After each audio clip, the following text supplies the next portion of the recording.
Welcome to Rewired Sober, the podcast where we unpack what it really takes to rewire your brain after alcohol. Hi, I'm your host, Kate Vitella, a registered nurse, board certified in mental health and addiction, sober since 2018, and a coach who blends neuroscience, lived experience, and real talk to help women break the shame spiral and rebuild their thinking with tools like journaling, humor, and honest conversation. This isn't surface level sobriety. This is where the healing gets deep, grounded, and unapologetically honest. So let's get into it.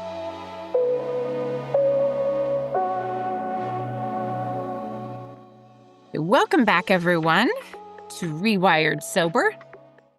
Today, we're going to get into something not a lot of people talk about.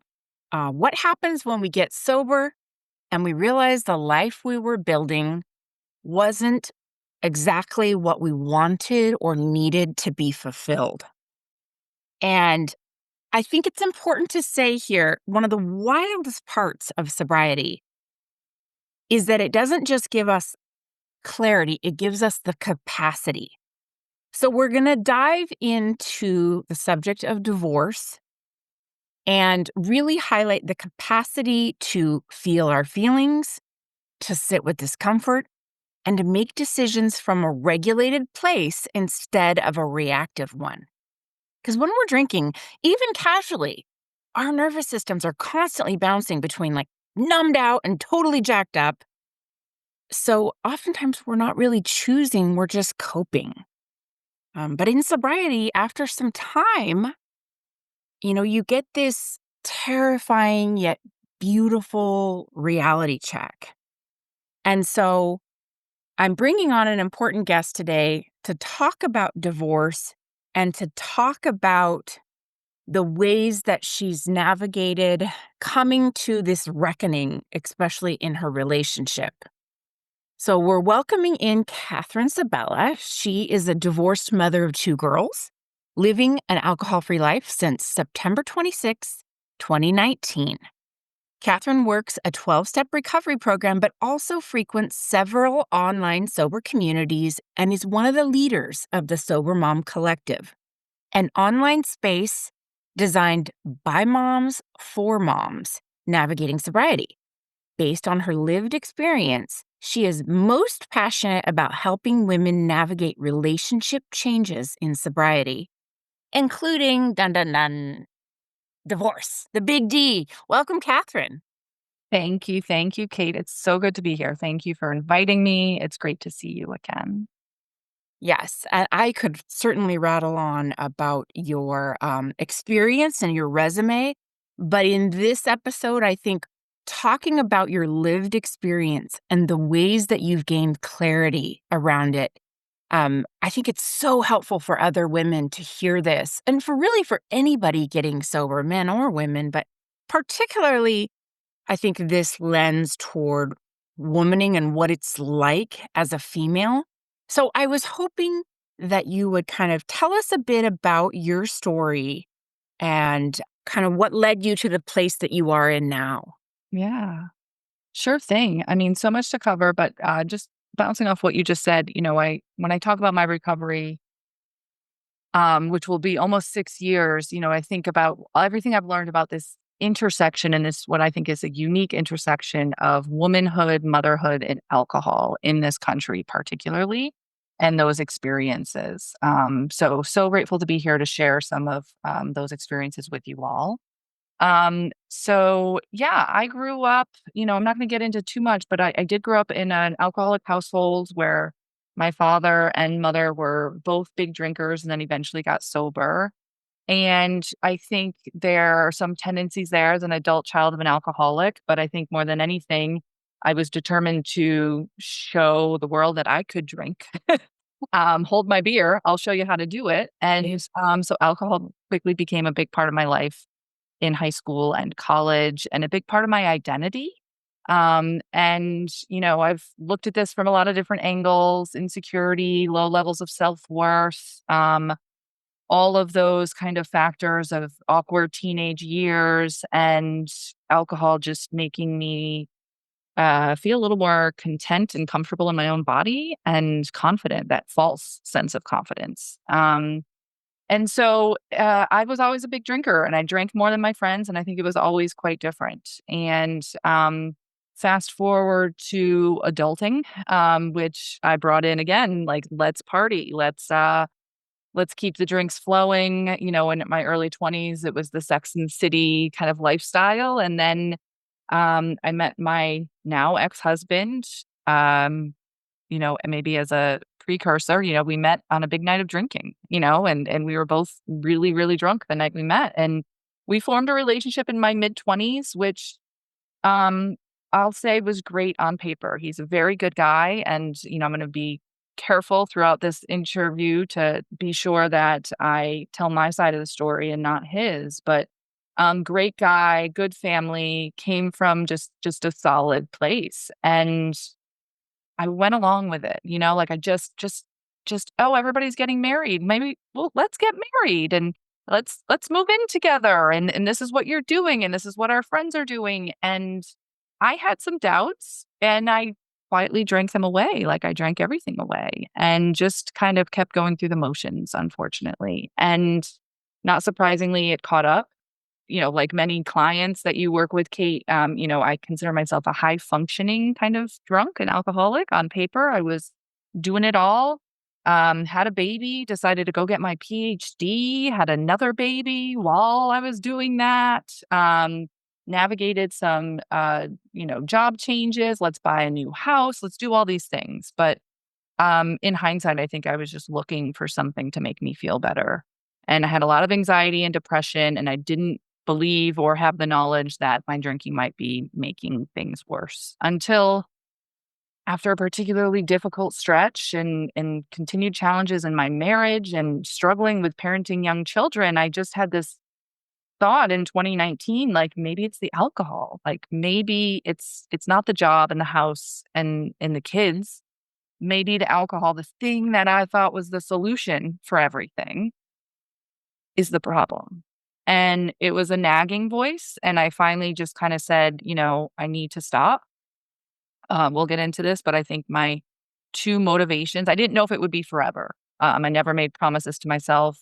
There was no stereotypical rock bottom, but I remember thinking, "I am not showing up as the mother I want to be to my 2 young girls, and I'm not sure if I wanna be in this marriage anymore, and I know damn well that's something I need to have a clear head about." And I quietly quit, and my life now, more almost 6 years later, is more beautiful and incredible than I ever could have imagined. And as you alluded to, a big part of my story is navigating the realization that I didn't wanna be in the marriage that I was in, the decision to do something about that in that process, and, creating a new life that involves 2 homes for my kiddos, a co-parenting relationship that is in great shape right now, but took a while to get there, and ultimately a new relationship with a new wonderful man in my life.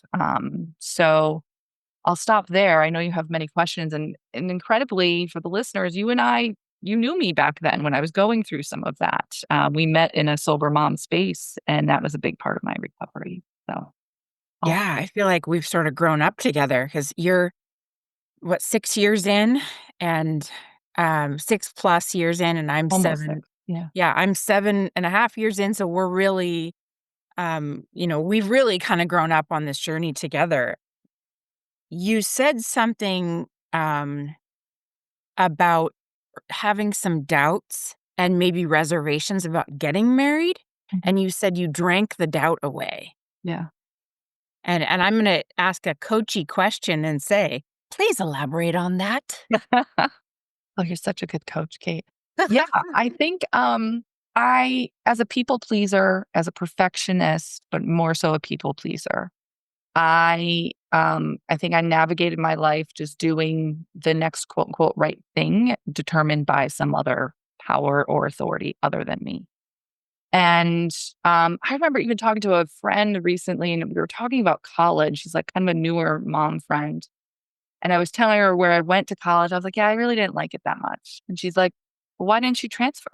And I was like, great question. Like, I didn't think it was possible, or I didn't want to make a fuss, or it wasn't that bad, or like, it's fine, but it was just this like epitome of like, that's a great question, and I just didn't. I just went through it. And like I said, my ex-husband is a good guy, and on paper, we were just a great match. Um, I had been tangled up with a guy previous to him who was just kind of a hot mess and didn't treat me right, and, you know, used my low self-worth as a pawn. So I was kind of beat up in that way. And I'm not going to say ever that I settled for my husband, because, like I said, he is a good man. But I don't think he gave me what I needed fully. But we gave each other what we needed at the time. We both met each other's needs at the time. Um, you alluded to, yeah, I have a PhD, and my degree is in sociology, and so I'm always fascinated in the way that society influences us and our drinking and mental health and everything. And I feel like we were all fed this idea of like real love doesn't exist. It's just something in the movies. Like we were shoved this idea down by pop culture, but then told, yeah, but sweetie, that really doesn't exist. It only exists in the movies. And so it was a little of like, he's a good man. It'll be fine. And I remember having some conversations with my therapist at the time, having some conversations with my friends, and really just, again, maybe this is that low self-worth, being like, but he's a good guy, and this will do. Um, and just kept moving forward. Yeah. Yeah.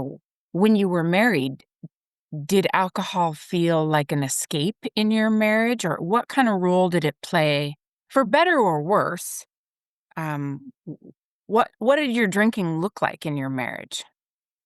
We drank a lot together. I mean, I also loved drinking by myself. But we drank a lot together, and we coined the term together like, oh, it was a vodka day. Like, how was your day, honey? Ugh, it was a vodka day. Like, yeah, that's how we knew like, oh, it was a bad day at work, or when it was planning our wedding. Like, alcohol played a big role in our relationship and among our friend group. And so we would both come home and drink after work. And we were probably drinking buddies just as much as anything. And, once I had kids, becoming a mother was obviously life changing in so many ways, but it really challenged me in so many ways too. And I think that might be more of the period where I started drinking to cope with motherhood. But I also know that, I struggled. I remember there were times we would go out with our friends, and I would drink because I was uncomfortable around my husband, or, I don't know. There was always discomfort, I guess I should say. And I remember when I was sober because I was pregnant and he'd be drinking, and I was like, you are the most annoying person I've ever you know? And then but I just thought it was like the hormones and like whatever. But like now I'm like, huh. But it was just like a constant, it was just alcohol was there everywhere. We were close with his family drank a lot, and it was just what we did. Um, and I do think subconsciously the thing that I've always liked about alcohol was the ability to check out and numb out and blur the lines. Whether I knew I was doing it purposefully, or like if I was like, oh, I need this glass of wine to do this, or if it's just what kept me drinking. So I think that was always a big part of it. And whether it was blurring the lines of whatever situation I was in, including my marriage. Yeah, I think it was there. It sounds like your story is so many women's stories where, yes, you love and care for the partner, you wanna get married, but it's more like that's what everybody says you should do or the way life should go, and then you sort of kinda go into it ignoring those reservations, ignoring those, trying to push away the doubt and push away the little voices that say, maybe this isn't your soulmate, and you go forward and you do what society expects you to do. And so this is so relatable I too struggled in my marriage when I got sober, and I immediately was thinking I needed to get a divorce because I'm sober, he's not. So much changes in our dynamic, and over time, it worked out for me and I went the opposite direction and we became a stronger couple. But I feel like this topic comes up so much for women. Um, what would you say to women? Because I see us together in sober spaces talking with other women, and we hear this come up so much. Like, now that I'm sober or I'm on this sober journey, I don't like him. Or, like you said, when you were not drinking when you were pregnant, which is funny, but this is a good topic. Like, he's annoying, or things that you're suddenly, you have this clarity, and maybe even a further capacity to make those decisions. Yeah. I'm gonna take one step back, which might be a better answer to the previous question you asked, and just to say that throughout our marriage, we did go on and off to a therapist. And another story for another time, but it was not a healthy dynamic with this therapist in terms of her positioning with him and his family, etc. But I do remember a few years before I got sober, um, saying out loud in the therapist's room, I don't know if I want to be in this marriage anymore. And that was effing hard. You know what I mean? And I don't even remember. And I was still drinking. I don't remember what got me to work up the balls to say that out loud, but I did.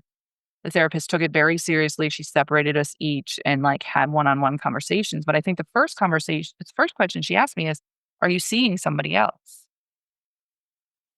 It's like, no, I just don't know if this can work. And ultimately I stayed, a couple more years. And, I've thought about that for a while. And I think her first question, just so much of the narrative around good enough marriages and this idea that he's not beating you. He's not cheating on you. You're not cheating on him. You've got two beautiful girls. And I remember her saying, you guys loved each other once before and you can get back to there. But like the solutions that I felt like were being offered to me were like more date nights. Cause yeah, we had two young kids. I get it. It's hard. But it was like more date nights and or it always felt in that room like it was my fault. Like I was doing something wrong. And again, red flags that I ignored about this therapist in her practice. But I remember another time like storming out of there and saying, I'm not coming here anymore if you're just going to sit there and the two of you are going to tell me everything I'm doing wrong. But for a woman with low self esteem, low self worth, had never been in a healthy relationship before, it was very easy for me to be like, oh my God, you're right. It's me. I'm overreacting, or it's not that bad. Some date nights will fix it. So I just remember like, and I stuffed it down for another couple of years. So then comes your next question of like I think it was like what came with the clarity and how, again, I say that because it's not like my marriage was like happy go lucky for 8 years and then it suddenly blew up. But it was this increasing awareness of as my drinking increased and realizing again, like I said, that maybe the alcohol was the problem and knowing that I still wasn't happy in my marriage. And I had spoken up about it once and it didn't go anywhere. And I've no one to blame but myself in that way. But if I was still feeling it, it needed to be solved, if you will. And I knew that alcohol couldn't be part of that equation. Partly because my drinking had gotten more and more out of control. And there had been enough sloppy events and occasions that my husband witnessed and that family members witnessed. And, even my kids were in the middle of. So I'm also like, I need to clean up my act. But I wasn't like, I need to stop drinking to get divorced. It really was like, I need to quiet this part of my life so I can focus on this. I got off track. So tell me again what you want. What Well, I question? asked you like a 10-part question, and that's just me being a new podcaster, full disclosure. What I heard from your story working that with that therapist is that she sort of gaslit you into, of course, coming up with all the reasons it's your fault, but it has to be because there's another man in the picture. Mm. It has to be that. It cannot be, as a woman, that you're simply not satisfied. Yeah. And shouldn't you be satisfied with enough? I mean, that's a can of worms. I'm ready to just fucking dive in. Yeah. But I think that's a pretty easy thing for the listener to pick up here is these are the conversations that women have when we bring up the concept that, oh, maybe this marriage isn't working for me. We get gaslit to be Yep. made to feel like, well, it's good enough. Like he's not hitting you. He has a job. You're putting food on the table and you have two lovely kids. And Yeah. and I am not a proponent of get sober, get divorced, right? Yeah. That's not what this is, but what was the turning point where you realized that it was maybe alcohol that needed to change in your marriage? Like, what was going on in your mind in 2019? Because you had said, you realized first things first is I got to quit drinking. What was going on with that? Um, like I said, I think increasing, I will say sloppiness, just in terms of my drinking, more quantities, my husband picking up on it. Me just seeing it enough just to know, like, okay, that was a really rowdy 4th of July weekend. It's Sunday. I'm not going to drink today. And then going across the street, having a glass of wine with my neighbor and coming home and opening and finishing a bottle all before, he even came home. And more drinking and driving, more frustration with my kids. Um, I was numb, but not numb enough to realize that this was maybe getting to be too much. And interestingly, and my ex-husband's story with alcohol is his to share, but he stopped drinking that summer. Like shortly thereafter, some of those messy points, he stopped drinking. But we never talked about it. But in later, he said, I stopped drinking so I could give you permission to stop drinking. Again, we never talked about it. We didn't talk about things. We often just didn't have hard conversations. But I noticed he wasn't drinking. And, I don't know. Part of me wonders if I thought an intervention was coming and I wanted to avoid it. But, I feel like I've done now enough 12-step programs to think that the universe, God, higher power, somebody was nudging me. Somebody had my back to be like, this is not it. Ultimately, I was really unhappy. That's probably it. I just was unhappy and probably desperate enough to try anything, even if it was like my clutch best friend's bottle of wine. I'll try it. I'll see. Yeah. Yeah. I appreciate your honesty on all this. I resonate with this so much. But for me, divorce would have been basically pulling a geographic, Yeah. except with husbands, because I was just running from myself. And not to say that I was married to the perfect human because I wasn't, but did you get that kind of feedback? Like, oh, it's just, well, you did kind of, it's about you, but like, Yeah. what comes up for you when I say that?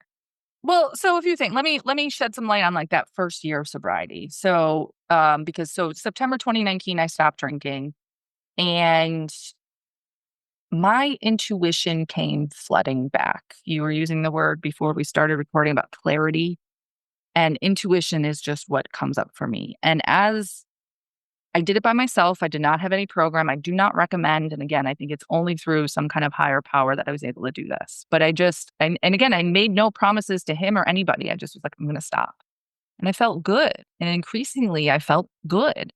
And I had emotional outbursts. Like those first 90 days are not to be taken lightly. Like it was a roller coaster, but all things being equal, I felt better.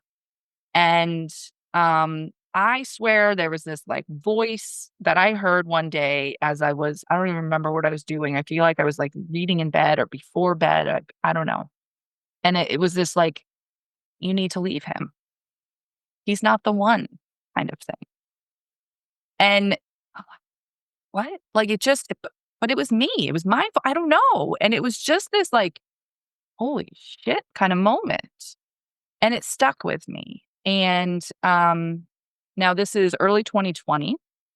And I was traveling for work and I had the opportunity to travel to Hawaii for a conference, which was like awesome. And him and I had talked about whether he was going to come with me or not. He sometimes traveled with me, but like we had just bought a house. Like it just didn't make sense. But the reality is, I didn't want to make it work that much to have him come. And so I'm in Hawaii with some colleagues, and it's everything you would think Hawaii would be. And I also was like, I'm here. I'm going to take 24 hours to myself because it's freaking Hawaii. I'm not just going to fly and go to the conference and go home. And I rented a car. I got a little place with a great view, and I had 24 hours of solitude. I went to the beach. I went swimming with dolphins and sea turtles. I had a great meal. You know what I mean? Like I just did Kathryn. And in that trip, I realized that it wasn't even that I didn't miss my husband, right? Like there was this like, wow, I don't even miss him. I was glad he wasn't there. And any interaction I had with him was just all about the kids and logistics. And it just, and I was like, what am I doing? Like I'm in paradise and I don't want my husband. Like that to me feels like a big warning flag. I fly back. There's this COVID thing, coronavirus thing happening. Nobody knows what it is. Like literally, this is like now early March. And I'm very distant from him because I'm now back home and I'm feeling this. And I'm like, this is something that I cannot stuff down anymore. I cannot forget that feeling. And unbeknownst to me, we didn't know what was happening in the world. But I remember one night after the girls went to bed, I approached him because I think, honestly, I think I was like, look, I know I've been distant and we haven't had sex since I came back. But I got to tell you, I'm really feeling really unhappy in this marriage. And I'm just not really sure this is something I want to do anymore.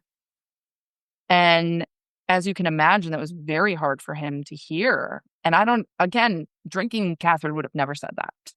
Like, I have no idea where I got the gumption to say that out loud, but I had to. I couldn't stuff it down. And we had a series of very difficult conversations over a series of nights. We came to the agreement and understanding that we both weren't happy. He felt like we could work on it. And I was like, we have been working on it. I don't know. I am not so convinced that we can work on it. But he was a bit more desperate. No, we can work on this. What do you mean? This is people who get divorced hate each other. We don't hate each other. And I was like, that's such a stereotype. Like this just isn't working. Can we just call a spade a spade? So we got to an agreement where we would find a new couples therapist because I was like, I'm not going back to that one. And we'd work on it a little bit, like one last kind of thing. But like, I was very much like, I'm over here. I think it's not going to work. You're over here. Like, I will do anything to make this work. But you know what he said, Kate, and God love him, but this is maybe the ultimate form of humanity and this illustration of how relationships change when someone stops drinking. He said something to the effect of, well, Jesus, I wanted you to stop drinking, but I didn't want this. And so even he somehow connected the change, quote unquote, in me to be able to say this out loud. He connected that to my giving up alcohol without me even having to. And that has really stuck with me and is part of my passion because I've heard so many times and time again. Again, I'm not pro divorce. I don't think every woman goes into sobriety and has a husband or a partner who still drinks needs to get divorced. But I do think no matter what, it is going to rock the boat in your relationships. And how that boat settles is ultimately up to a huge number of contextual and individual circumstances. And ultimately, after a lot of Zoom therapy and being quarantined together for 6, 7 months, I came to the same conclusion. This is not working. I want out. So, Yeah. When you were in Hawaii and you were calmer and you had a chance to walk on the beach and sit with your thoughts, it's like your prefrontal cortex came back online, right? Your higher level thinking. The decision making part of your brain came back online. And that's when truth set in. So it really makes perfect sense that sobriety plus the time to calm and regulate your nervous system big truths started coming out for you. Like, I don't want to do this anymore. And I think that's a lot of what's going on. If we're talking science, that's what's going on with a lot of people when they get sober. And because our decision making is so hijacked when we're drinking. And so, but to go back to your story, um, and I'm glad you could point out, like, this sobriety is not causing divorce. We're not proponents of divorce. This is just your story, but sobriety does reveal, like, the decisions that we were too dysregulated. Our nervous system was too dysregulated to clearly make. And so you make this decision, and as a sober woman, like, how did you move forward overcoming the fear, the doubt, and God forbid, all the freaking comments from the cheap seats? Mhm. Like, how did you do that? Yeah. Um, well, a good therapist. I had been in and out of therapy individually for years, and there was this one therapist who I really, really liked, and then she was, like, leaving the practice that I was at. She was going somewhere else, and she's like, "Here, I'm gonna hook you up with so and so, but if you ever need anything, let me know." And I kept that card in my wallet, and I had reached out to her before Hawaii and said, "Hey, I'm willing to come to you." It was a bit more of a drive, but I'm going through some stuff, and I need you. And when I came back from Hawaii, I had one in-person therapy appointment with her before the world shut down. And I sat in her office and she said, "What's up?" And I said, "I think I want a divorce." And I'm just like, you know, tears. And she was so great because I just remember stepping and she goes, "Say it again. Say it again." Wow. And she made me say it again a couple of times out loud because she could see how much I was fighting it. It was just such a beautiful moment. And she has held my hand through so much of it.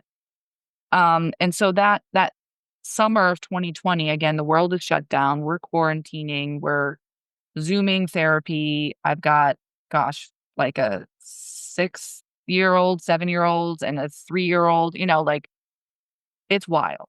And it was a lot to juggle emotionally. Um, and my biggest thing, what I mean, I think it was a lot of what will people think? Back to the people pleasing, back to the, like, just doing the steps. Like, why didn't you transfer? Like, what will people think? And um, my mother-in-law was a big part of it. My mother-in-law is so special to me. And I knew this was going to crush her. I Mhm. knew it was going to crush her.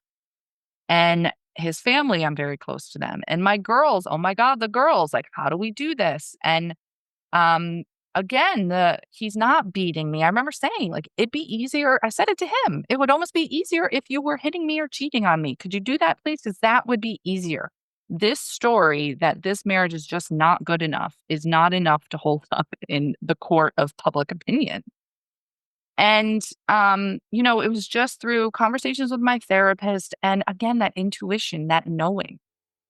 And ultimately, it was November when I finally sat him down and said, "I need to speak the truth." And again, pivotal conversations along the way. Wasn't telling a lot of people what I was going through. Interestingly, my dad, who has now 38 years of recovery and actively does AA, toward the end of the summer, he reached out to me and he goes, I'm sorry. It just feels like something's up. Something's going on. And I just wanted to check in. And and that's when I told him, like, I'm having these thoughts and this conversation. I don't know if I want to be in this marriage. And God bless him and the AA in him. And he said, "To thine own self be true." And I was like, it's exactly what I needed to hear. And so I just found a way to calm the noise. And to be honest, about a year, September 2020, almost a year into my sobriety, where I found my first online sobriety group, Sober Mom Squad, which is where I met you. Mhm. And having the ability to get online and talk to other women who were getting sober or staying sober and living through this pandemic and everything, and just what I call untangle it. And that gave me space to just put words and talk out loud.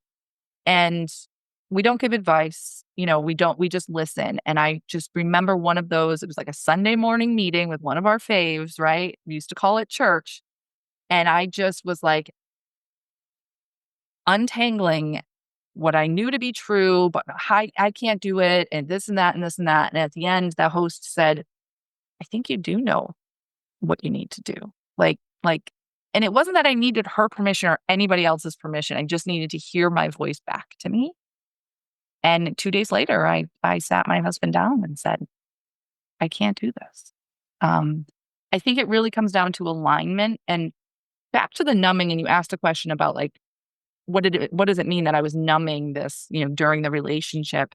When I think about alcohol, and again, what the neurological kind of factors and effects of it, I said it blurs the edges, but what it does is it keeps you from it shuts up the quiet voice in your head. It shuts up your intuition. It squashes it. It does not, you can't look at anything. You just drink it away. And so what sobriety has given me is the space to like observe something, feel something and observe it. Get curious about it. Like, what is this? And again, not shut it up, not like drink it away. Just be like, okay, I'm really like it just, I could have easily just said, oh, fuck this, and just started pouring wine back on it. But I think it was just that clarity and like, oh, this is what's been here all. Yeah. Yeah. So many good things. I don't even know where to start, but I want to repeat what you said because I might put this on a t-shirt. The story that your marriage isn't good enough is not going to hold up, in public opinion. Like, welcome to being a woman. Um, it's just, it's God, womaning to say, well, this marriage isn't good enough for me. Like, who do you think you are wanting, deserving good? I mean, screw public opinion, but Yeah. let's not go on my tangents of what women deserve. But I love that you pointed out this process where you were able to become less reactive, pause, and get curious about your feelings. And it sounds like when you remove the alcohol and you really sat down and reflected and you verbally processed it. You said this out loud in a Mm. trusted space. Like I literally rant on this every day. Like you say it out loud in a trusted space where people can hold that space for you and not judge. You hear yourself name it and claim it. You take ownership of it. You can get really curious and compassionate with yourself. And it sounds like you needed some compassion around, like, wow, these are the thoughts and feelings I'm having. And I deserve an awesome marriage. I deserve an amazing partner. I deserve to love it all. And maybe this was never even about a new partner, right? This was never, I don't remember you ever talking about, oh, get me a new man. Yeah. you know, No. No. I yeah, the self-compassion is still something I'm working on, loving myself.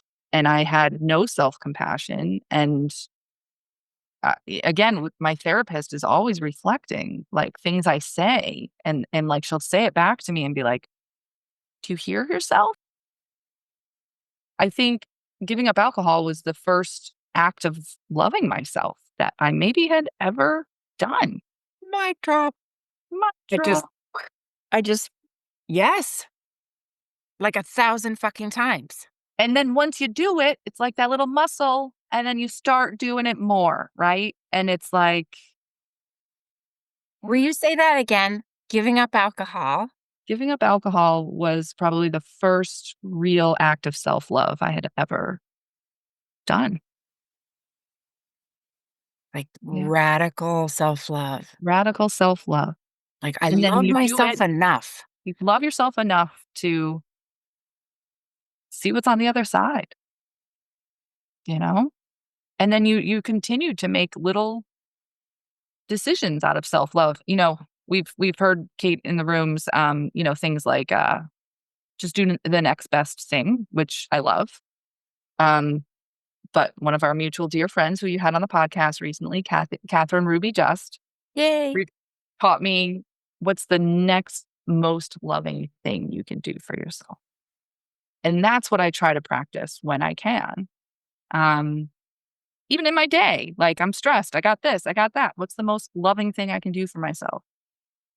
Sometimes it's sitting on Facebook and zoning out. Sometimes it's taking a 20-minute nap. Sometimes it's a walk of fresh air. Sometimes it's the laundry. It can wait till tomorrow. But like, what's the most loving thing I can do for myself? And I had never lived in that space ever, ever. Wow, I love that. What's the next right thing?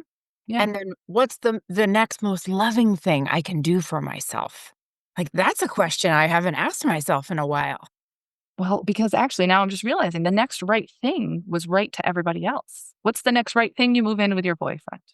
What's the next right thing? You buy a house together. What's the next right thing? You have a wedding. I got so caught up in the wedding itself. That should have been a red flag. It was all about the wedding and, what's the next right thing? I was never asking myself, what is the next best loving thing to do for myself? That I was last on the list of, concerns. Like, who should I be pleasing? I don't even think I was on the list, to be honest, for many years. Yeah. Um, I relate to that. Last on the list, to consult your own soul of what it needs or what she needs, right? yeah. Yeah. Oh my gosh, such good stuff. I got a tattoo. Every story starts with I got a tattoo for me because I'm in my tattoo era, but divine feminine on this arm, and those those spiritually were some those questions were some things I had to ask myself. What does her soul need? What does she need? How can I love her through this next phase of recovery? Cuz we are not in the early days. We've got some time under our belts and we're way farther down the line. You mentioned Catherine Just. I'm also a Catherine. We should have a podcast of the three Catherine's. That would Oh, be that's me that amazing. you were Catherine. Yeah. I'm Catherine, and my name is Catherine Vitella, and your name is Kathryn Sabella, so it's kind of a Dr. Seuss thing going You on, gotta take that on the road. Okay, you gotta take that on the road. Yes. except for you're far more educated than I am. Anyway, but yeah, oh, where were we? I don't know. So many good things, so many good things. One thing I wanna say too, just to say, and again, this is me getting a little intellectual about it, but, I recognize that it was not that long ago that women couldn't get their own credit card and they couldn't get their own mortgage. And again, like this generational divide of what divorce means. Culturally, it has shifted very quickly in the last 50 or 60 years. And, I have some privilege that allowed me, financially to make some of these decisions. I've always been quite independent. Like the idea of living alone did not scare me. Like I lived alone for like 2 years before I moved in with my husband and like I loved it. So I know some women are like, I couldn't be alone and oh my God. And like I was like, bring it. I'm good. So I say that just to mention that, the court of public opinion and some of the loudest voices are those who grew up in a different generation where divorce was looked down upon and you didn't leave a divorce just because it wasn't good enough. And, you know, my mother in law, as predicted, had a very, very hard time with all of this. And her and I have done some healing and will continue to heal. And I'm very blessed to have her back in my life right now. But she's still, I think, struggling with it. And she too, the first time she ever directly asked me about it, is there someone else? Is there someone else? Now, God love her, it's her son, right? Like she's gonna like her son Yeah. obviously is on a pedestal, but it just for her, I think was like, she's been married 50 years. They just celebrated 50 years. Like you just don't do that. Yeah. So the other reason why this untangling with a group of trusted women in a trusted space was so pivotal too was because when I got online into Sober Mom Squad, I met women who had gone through this recently. And again, every story is different, but to meet women who were like, I knew this woman, I mean, I've lost touch with her over the years, but she was like, Catherine, I divorced X number of years ago. I've got these kids. And it's been a few years. And last week we were all out to lunch together. My ex-husband, my current husband, like it can happen. Like other women who had been through this and their life hadn't ended. And in most cases, they were able to say, keep going. You know what I mean? Like it's okay. So I just wanted to mention those two factors because it's yeah, the voices can be loud and finding voices that are loud on the other side, if you will. Um, and honestly, there was some people have been like, so you pulled a Glennon, Glennon Doyle kind of thing. And I was like, call it what you want. Yes. Do I have an untamed bracelet that my sister-in-law gave me after the divorce? Yes, I do. you know, but she put it so eloquently in her book Untamed, which I read after this decision had been made, that a broken family is any family in which somebody has to break in order to make the whole family fit, something to that effect. And I was like, that's it. And I just, you know, again, I think almost everybody, even my ex-husband would say now, and I've had conversations with my girls about this. They're now almost 13 and 9. We are all happier now on the other side. Um, we just had to get through the shit to get there. Yeah. Thank you so much for coming on and talking about all of these things. You have such good insight and, wisdom around this. I just so appreciate this conversation. And I can't wait for a further dive into some of the things you brought up about the generational differences in. I would love to tape an additional episode going forward on sobriety and feminism and all those nuances that are true to women of our generation today. Mhm. Um, Albeit we might be sliding backwards, but don't get me started on that. We'll just we're just gonna keep looking forward, Kate. We're going to keep going forward. So, Kathryn, where can women connect with you or find you if they want to be graced with your wisdom? Yes. So I am on Instagram, which I probably should have put in my bio, but I'll send it to you for the notes, Kathryn.authentic.af. And I am also a leader of the Sober Mom Collective. I know you had Leah on here recently. So sobermomcollective.com is a space for moms in recovery or wanting to get sober. I host a meeting there on Tuesday mornings, and I'm an active member there too. We have an app, and that's where I've met a lot of women. And I have had women come to me to be like, hey, tell me about this. And again, I'm not pro divorce, but like, it is like you can't unsee something in sobriety. And so like if you're it's almost like if you're coming to me with this question, it's worth further examination. And I loved listening to you and Philip's story and appreciate, you guys sharing that out loud. And there's also this route as well. So happy to chat if anybody wants to reach out in either of those spaces with me. Oh, thank you so much. I love that you said it's worth further examination. You are worth further examination.